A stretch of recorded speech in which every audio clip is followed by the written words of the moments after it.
অন্যদের চরিত্র নিয়ে সারাক্ষণ যারা ব্যস্ত থাকে তাদের জন্য এই ভিডিওটা। তোমরা যে আঙুল তুলে মানুষের চরিত্রে দাগ লাগাও বা মানুষের চরিত্র নিয়ে কথা বলো, তোমরা সেটা ভুলে যেও না যে তুমি একটা আঙুল মানুষের উপর উঠিয়েছো, আর বাকি তিনটে আঙুল যে তোমার দিকে ঘুরে আছে সেটা কিন্তু একবার খেয়াল করতে হবে, ঠিক আছে?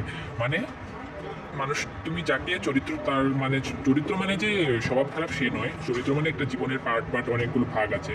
তো তুমি মানুষের যে চরিত্র নিয়ে কথা বলছো তার থেকে 3 ডাবল তুমি খারাপ, তার জন্য তুমি মানুষের উপর একটা আঙুল তুলতে পারছো, ঠিক আছে? দেখো 3টে আঙুল তোমার দিকে ঘুরে আছে।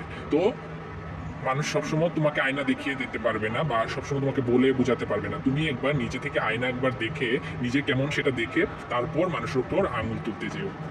তো এই ভিডিওটা আমি তোমাদের জন্য স্পেশালি বানিয়েছি, কাউকে মিন করে বানাইনি।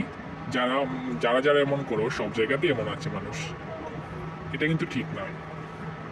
আগে নিজে ঠিক হও, তারপর মানুষের উপর চরিত্র, মানে নিজে খারাপ হয়ে তারপর অন্যদের খারাপ বলা যায়। নিজে ভালো হলে তুমি কাউকে খারাপ বলতে পারবে না। ভিডিওটা এইটুকুই, কিছু ভুল বললে ক্ষমা করে দেবেন।